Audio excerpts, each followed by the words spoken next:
Good morning, everyone. Thank you so much for joining us. I'm Megan Niederorder. I'm serving as the Executive Director of the Swine Health Information Center, and we have sponsored this session to really inform you all of some of the work that we're doing on transport biosecurity, thinking about enhancing wean to harvest biosecurity. We formed a wean to harvest biosecurity research program in 2022 with the Foundation for Food and Agriculture Research and the Pork Checkoff, really thinking about how do we leverage pork checkoff funds to increase the breadth and width of the research that we could accomplish with regards to wean to harvest biosecurity, thinking about biocontainment, bioexclusion, and of course transport biosecurity. So we have highlighted 3 presentations during this session. I'm really excited for you all to hear about latest research results and some of the on-farm and out in the field applications for this research and where it can help us enhance that transport biosecurity. So we have 3 presentations during this session,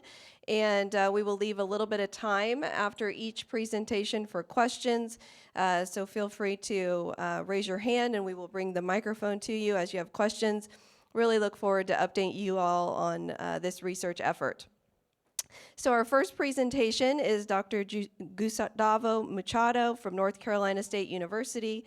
He is an associate professor of transboundary disease epidemiology in the Population Health and Pathobiology Department. He's affiliated with the Biomathematics graduate program and with the Center for Geospatial Analytics at North Carolina State University. Gustavo is an infectious disease modeler with expertise in food animal production epidemiology and developing disease control strategies at multiple scales to reduce the burden of endemic and emerging diseases. Welcome, Dr. Machado. He is the creator and lead of RabApp, and we're thrilled to have him here giving a presentation on mitigating between farm risk, disease transmission through vehicle rerouting, and enhanced cleaning and disinfection protocols. So welcome, Gustavo. Thank you very much. Good morning, everyone. So I'm going to cover 2 topics. I'm going to be talking about vehicles, cleaning, disinfection, effect on the possibility that a vehicle would transmit disease, and then we're looking at how actually cleaning disinfection is working in the field. So this is my table of contact. I'm going to show the first result that we had from previous work funded by SHIC, and then the rerouting, and then some work funded by NetPrep. So I appreciate the funding sources. The researchers involved in this project, I like to thank them first. It's a collaboration effort, folks, PIs in North Carolina, and some of my team members as well. So as motivation, if you look at not only pigs, but other diseases, how they spread between farms, about 80% can be attributed to the animal coming from farm A to farm B and then spreading disease. But there are other routes, and we know, and we can group these other routes of transmission in 2 major groups. One is the indirect transmission pathways, which includes local transmission, so it means that how close farms are from each other. We understand a little bit about that, not a great amount of knowledge. And we know that vehicles are coming to the farms and going, and we kind of understand a little bit about that as well. So I'm going to be talking about that part on the indirect transmission. So if you're thinking about all the results, they are all linked to this indirect transmission pathway. And then, of course, the direct transmission pathways, we always focusing, trying not to get pigs infected in the farm, and fomites, trying to get the maintenance equipment clean before going to the farm. But really, we still don't know too much about these other routes, especially the vehicles, so the truck and trailer. I'm going to be talking about both. If you look at this picture is the movement of 1 year of pigs moving across state lines, the lines, and the shade of the state is the interstate movements. So you see there's a lot of movement of pigs, and these pigs, they don't fly, right? So they have to be in the truck. They don't take trains, so they have to be in a truck. So if the truck contributes to transmission, we can spread things very far across the states. So to talk the first part, after this quick motivation, we proposed a project where we wanted to look at how can we better reconstruct the network of vehicles, looking at GPS data of these vehicles, but take in consideration the environment they are driving through, the weather, the temperature. Look at the stability of this pathogen on the vehicle, for how long actually the pathogen is still viable. But also take in consideration when these vehicles go to a cleaning station, drive through that, the amount of minutes they stay there, how much that contributes to the overall connectivity of this network. And we did that using ASF as a case study, and I'll show you the results about that. So the data we need for this work, we had to have the farm locations, we had a GPS of different companies, we have to have a geofence or a fence. In this case, we used the biosecurity plans of these farms to take the GPS lat long. When that GPS lat long got close enough to the farm, means that they visited the farm. So that's how we create that contact there. And then we use the half-life of ASF to see if a truck visits a farm today, by the end of the day, if that farm, the vehicle is infected, the stability of the virus should have reduced. Yeah? And then we also had to collect the location of cleaning stations so we can actually disconnect two farms, connection based on if the vehicle visits a cleaning station or not. And this paper is published if you want to read more detail. And we did this in two regions. So region 1 is this coast. We have 1,000 farms that were in the database, 396 vehicles. Region 2 is Oklahoma, Texas, middle of the country. And these vehicles are classified in different types. Some vehicles only used for feed deliveries. Some other vehicles just the pig farm, which is moving live pig between farms. And also trucks that only haul live animals. We had the crew movement as well, so small vehicles, minivans, and then other vehicles. And we have 14 cleaning stations in region 1, which is the East Coast, and 15 cleaning stations on the Central. So what we done basically was this, to summarize in one slide.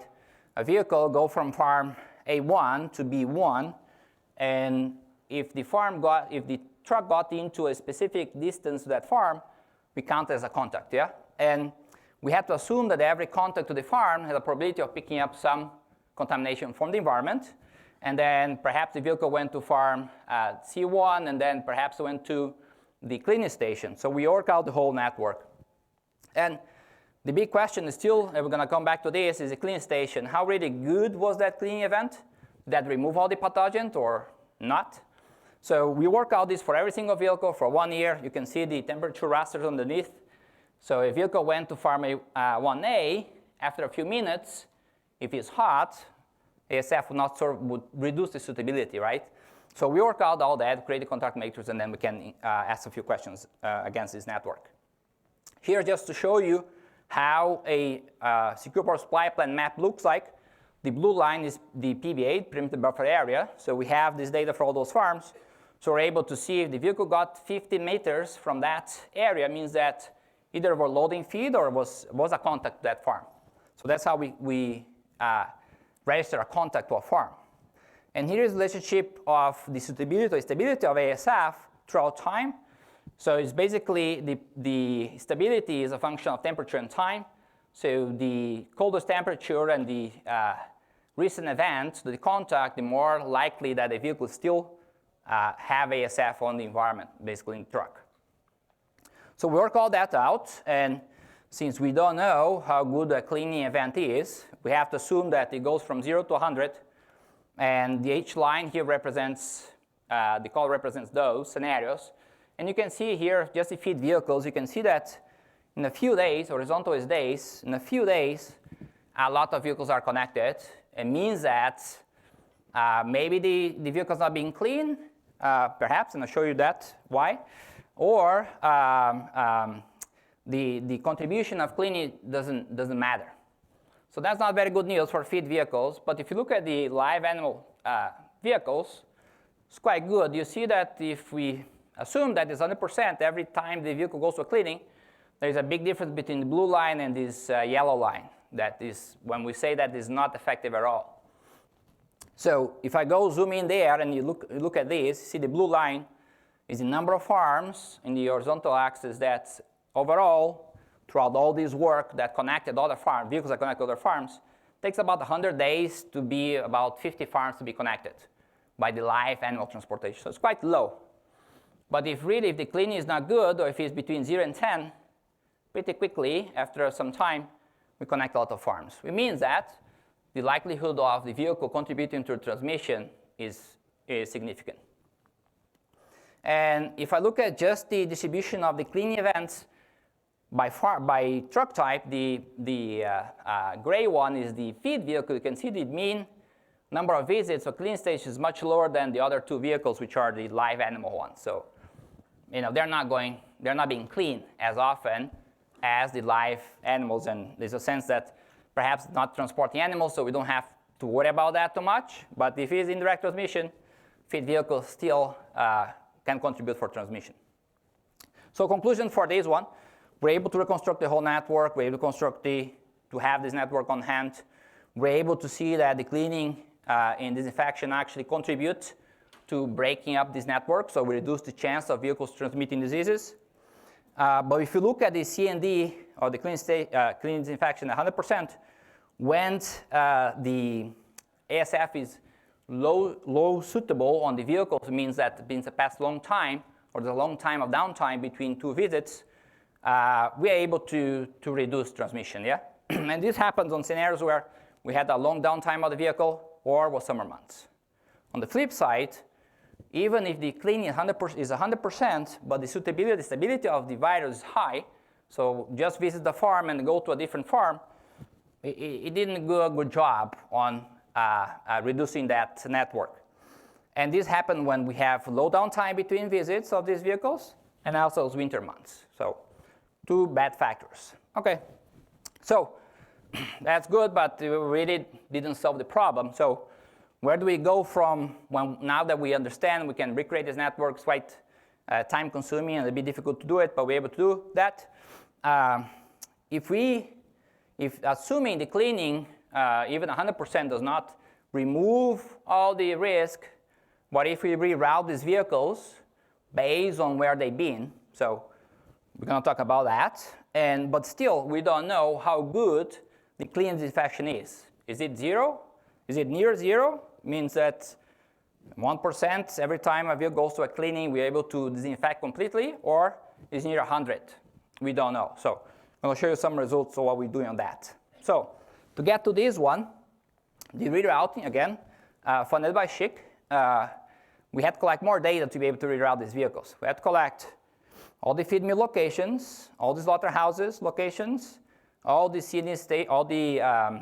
create a biosecurity plan for the cleaning stations, the parking areas, the truck repairs, trucks break a lot, third-party cleaning stations, and here's an example of a biosecurity plan of a cleaning station. You see the stars represents where the vehicle drive in, and the bay area where the vehicle actually is clean is right there. So if a lat long is not pinging right there, it means that the vehicle is just driving through a different site, which is maybe just spraying tires. Yeah? So we're able to reconstruct all this, because before we're just saying, oh, if we went to a clean station, we assume it was clean, but it's not really the case. Here's an example of a third-party cleaning station, a gas station. You see the red dot represents 0 km/h, and it spent more than 30 minutes, so it means that the vehicle was actually disinfected. So we have to ping Google and get all this data and work out all the GPS data of the vehicles to see where actually they went. So we're able to do that as well here. And once we have that, for us to do a reroute, we have to develop a model for that. So this is the schematic of it. So imagine we have a request for delivery, pigs to market or feed. We have available vehicles in our system, and when we have that list, which we have to the GPS data we have from the vehicles, we have the model. The model does 3 steps. First, we look at the historical events to look at this, if these vehicles went to a infected, a PRRS positive or PRRS negative farm, for example. We identify if they went to a cleaning station or not. We reconstruct the whole network, the communities that these vehicles are making. So perhaps there's one area that is served by 2 vehicles and they make a community. We don't want them to send these vehicles to a community that is in a different side of the coast. So we calculate that as well. But also, we have to calculate the time it takes to drive from where the vehicle is right now at this minute to where they need to deliver those pigs, for example, and if the farm is positive or negative, yeah? So then we can select the best truck for that. Once we have that, we rank the best truck and we dispatch the vehicle. So that's the high-level view. So to give you the example of the results, give you an example from January to June, 32,000 movements. We have to identify, we didn't identify if the vehicle was free, work, or in a mechanic. We have to finish, before we can reroute or rank this vehicle, we have to finish the current job that the vehicle is doing, send him to go to the parking lot. We have to reroute the vehicle then. Once we have done that, considering the vehicle request that we receive, the ranking, and select the best vehicle. And then we have to simulate the next day. So we have to simulate the network one day in the future, which if you work with networks, you know that's a little bit difficult to do, takes time, computing. But we're able to simulate all these vehicles, to simulate where they went and how much it would cost. And then we want to compare if we do reroute and send reroute vehicle, is it an advantage doing that, or we should just use what the vehicle they are already dispatching to that farm? So we have to compare that to benchmark it. So here are the 7 rules that we have in our ranking system. We have ASF. We are ready for ASF. Is ASF would to come, we're able to use the rerouting system. So of course, here in this work, ASF is negative, so it doesn't contribute to the ranking. But if the vehicle went to a positive farm, 30 days for PERS, for PED, all the cleaning events, we have to see if the vehicle is free, busy, or inactive. We reconstruct the networks, the communities, and we need to calculate the time it takes for them to deliver the pigs. So here is an example of a short schedule. There was a request at 8 a.m. The pigs need to be there at 2 p.m. So what happened in the system, the farm is in star there. We look at all the vehicles available online, and then we do the classification based on the model. We see which ones are free, and then which one ranks better is the one that we're going to dispatch. In this case, was the one that would take 30 minutes to deliver these pigs. So that's what we use. So this is an example of the short schedule, but really, the producers and the companies want a long schedule. We call long schedule, but it's 1 week to the future. So we use 1 year of data, and we look back 30 days. We take the history of all these vehicles to see if they went to infected farm or not, and all that. And then we reroute every single day of the week. Okay, we call it long schedule. And here's the results. You see the 19 is the better score. So the better on the top there, the more clean or the better the vehicles were. So you see the stars represents the difference. So overall, we're able to reroute vehicles, and they do better, they score better than the vehicles actually used for that delivery. So that's great. However, we still don't know if the cleaning events is a 0% or 100%. So if you look at the 0, 10%, you see that rerouting vehicles to transport pigs between farms, there is no difference. But if we say that it's 50% good, the cleaning, then you can see that there's difference. So it's better to reroute if you think that your clean disinfection is greater than 10%. And we're able to also, if it's greater than 50%, we're able to reduce the communities. We're able to segregate vehicles for them to just deliver pigs or move feed to their small communities. So we reduce transmission through that as well. However, the side effects are the travel distance for the vehicles transporting feed is greater for the rerouted. For the pigs to market, there's no difference, so we're still driving the same distances. And between farm, we also make them drive further. If you look at number of visits to cleaning station, we force the cleaning now of feeds, so of course we're going to send more to cleaning there. There's no difference for the market halls. And for the between farm movement, we actually increase their visits as well. So if you're trying to justify having a cleaning station, it's due by volume, so it helps you to justify that as well. Now, if you look at the number of shipments per vehicle, the feed are reducing, so they don't have to deliver as often. There's also, we reduce the number of deliveries for pig markets, and we increase a little bit on the movements of pigs between farms. So to take home from this one, we did this for every single week of 2023. On average, 82% of the vehicles in the system have to be rerouted if you want to gain. So there's a lot of rerouting to happen. And the reroute overall decreased the delivery per vehicle, so they are delivering less loads, the overall connectivity, so we're able to disconnect the network, and we're able to have segregated communities, which is great for avoiding transmission. But on the flip side, reroute increased the C&D visits, more visits to cleaning station, and the distance travel, yeah? So they are traveling more long distances. The limitation of this is that we have in our system, we force every vehicle to go to a cleaning station after they finish a load, which is economic a concern. And the other limitation is that we're not allowed them to go to multiple farms in a row. So they do the one delivery and go back to clean, yeah? For the feed vehicles, it's very difficult to that to happen, but for the live animals that are clean and not infected, it's something that can be done.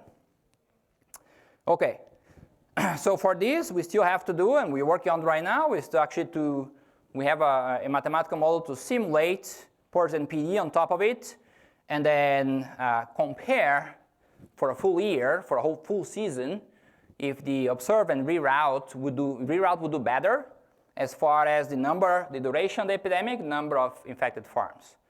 And one question we get always is the cost, how much it costs if I need to reroute my vehicles. And we just got funded through SHIC again to do the cost evaluation of these, and then we can give you more a solid answer on how much actually is costing you as far as gas and trucks if you want to use it.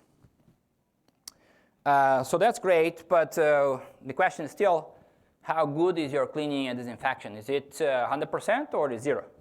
So we have a project funded by NetPrep, by USDA APHIS, to look at that.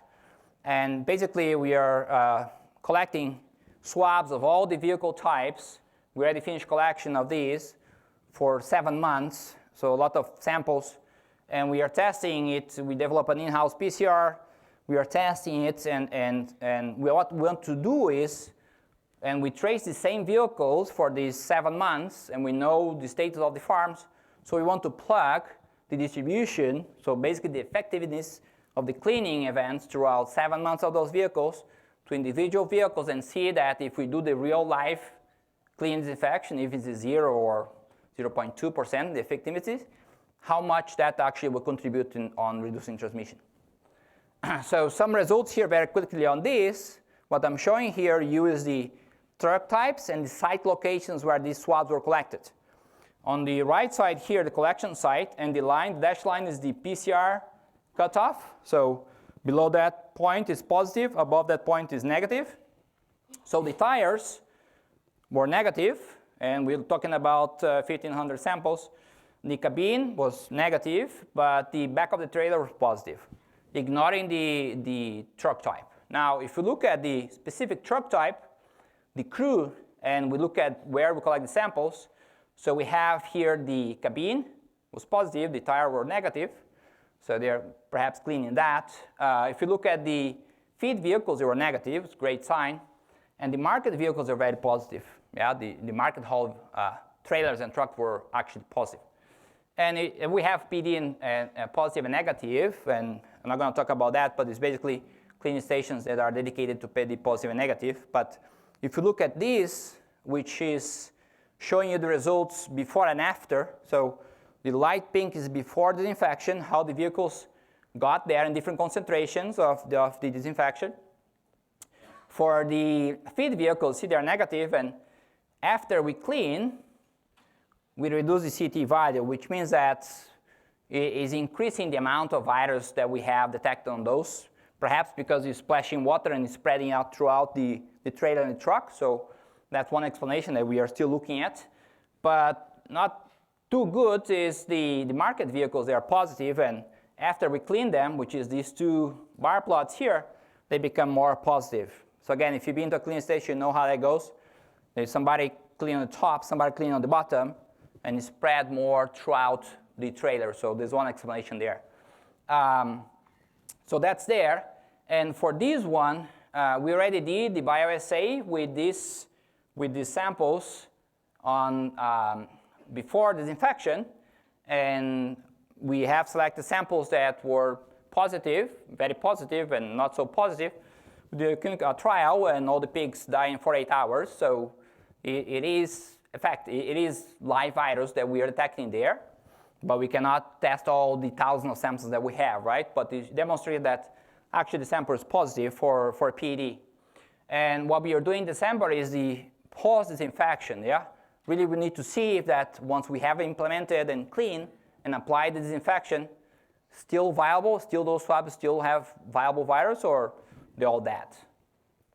And if you want to look more or have more results about this study, Taylor Parker has a poster down there, have more details about this part of the study. With that, I open for questions and any concerns you might have. Thank you.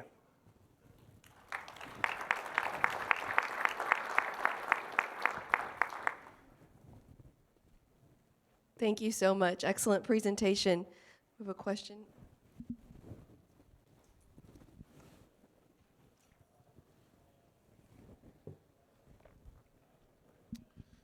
Thanks for that, Gustavo. So related to your last study there, where you're trying to measure in some way efficacy of cleaning and disinfection with PCR, and I know you did a few bioassays, but I really want to caution you that you can't use PCR to interpret whether your C&D is effective, right? In almost every study we've done with that, you can find positives by PCR, and many times you put those in a pig and they're not. So I don't know how you interpret those results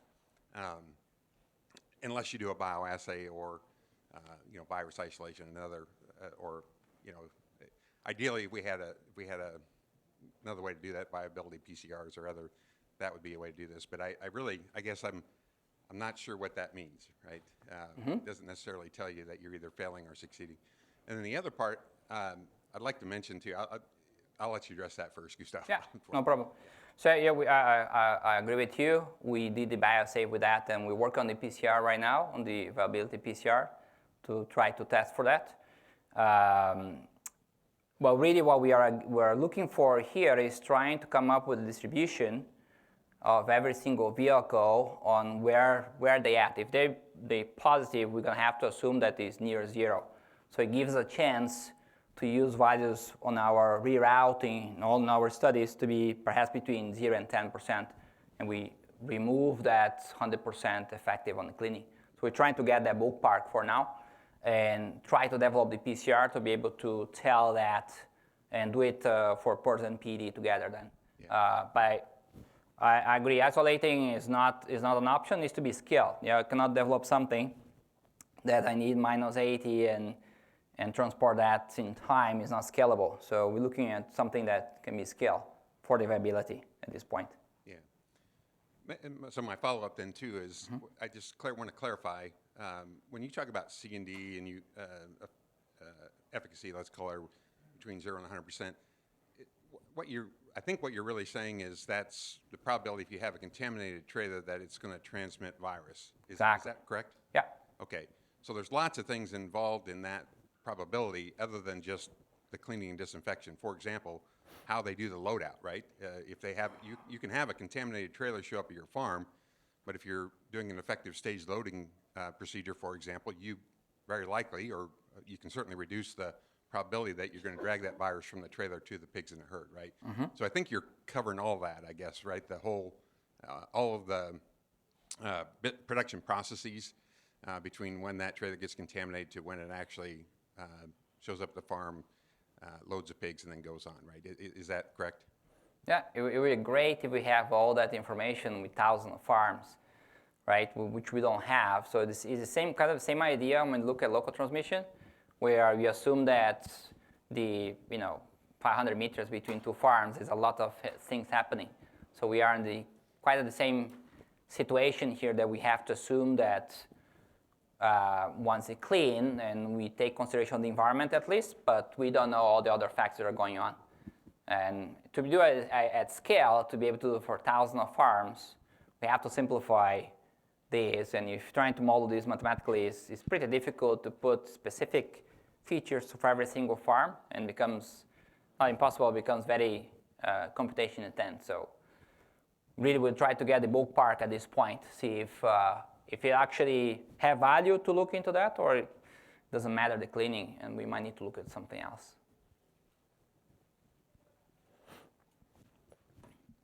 Thank you so much, Gustavo. Let's give him another round of applause. Thank you so much. Thank you. Great talk. I will change here.